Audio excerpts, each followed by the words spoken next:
Bonjour les amis, au secours, Ségolène revient, enfin elle le voudrait, elle le rêve pour 2022, elle est prête à tout comme d'habitude en opportuniste, cette politique ringarde. La Zapaterreur du Poitou-Charentes veut encore frapper. Pour une dernière fois, je vous rappelle que ce pseudonyme de Zapaterreur lui a été donné par ses administrés, ses fonctionnaires au Poitou-Charentes. Après quelques mois d'exercice en 2004, quand elle était devenue présidente, au début on l'appelait la Zapatera, en relation avec le Premier ministre espagnol Zapatero, qui était extrêmement populaire. Et puis très rapidement, la Zapatera est devenue la Zapaterreur, tant sa méchanceté était grande, tant elle a poussé certains de ses administrés, de ses fonctionnaires au burn-out, à la démission. C'est une personne infernale.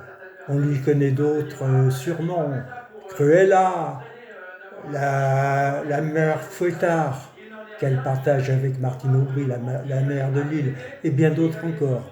Mais enfin, aujourd'hui, je vais vous parler d'un épisode assez récent qui remonte au dernier remaniement ministériel et à une bourde énorme qu'a commise le ministre des Affaires étrangères, Jean-Yves Le Drian.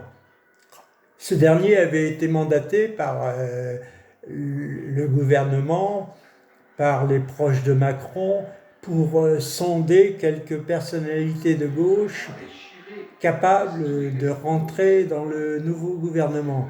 Et Ségolène Royal, s'y voyait déjà, elle s'est enthousiasimée. Elle a oublié que pendant des mois, elle s'était acharnée contre le gouvernement et avait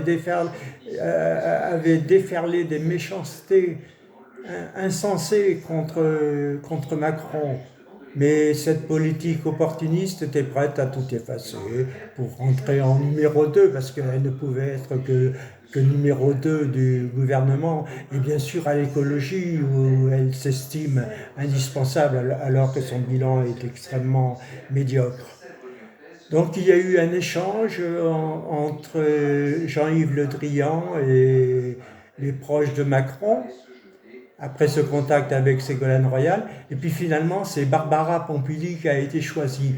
Et alors Jean-Yves Le Drian a envoyé un mail affirmant que Pompili c'était beaucoup mieux, c'était très bien, beaucoup mieux que cette folle de Ségo, a-t-il écrit.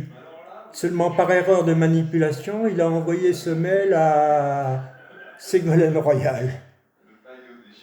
Immédiatement, elle a protesté avec une vivacité en affirmant que c'était toutes les femmes qui étaient insultées et que bien sûr, dès qu'une femme politique devenait importante et qu'elle prenait des décisions décisives comme elle, qu'elle embêtait les hommes, on la traitait de folle et que c'était réservé aux femmes et que les hommes étaient préservés de ce genre d'insultes. Bon, c'est oublié par exemple,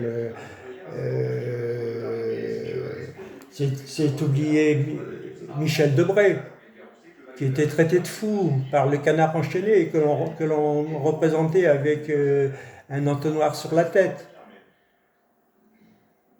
Elle a ensuite affirmé que c'était d'une cruauté excessive pour ses filles qui ne pouvaient supporter une telle méchanceté à son égard. Alors, ces filles, elles ont maintenant près de 30 ans ou plus de 30 ans, elles sont bien capables de se défendre. Elles qui ont eu une jeunesse bénie.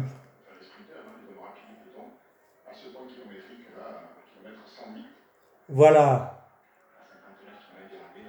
pour cette folle de Ségo. Voilà pour aujourd'hui. À la prochaine vidéo, mes amis. À très bientôt, à demain sans doute. Je vous salue. Et si vous voulez soutenir ma pétition, elle se trouve sur le site mesopinions.com, page 17 des pétitions vedettes. Merci de signer éventuellement, merci de me soutenir. À bientôt.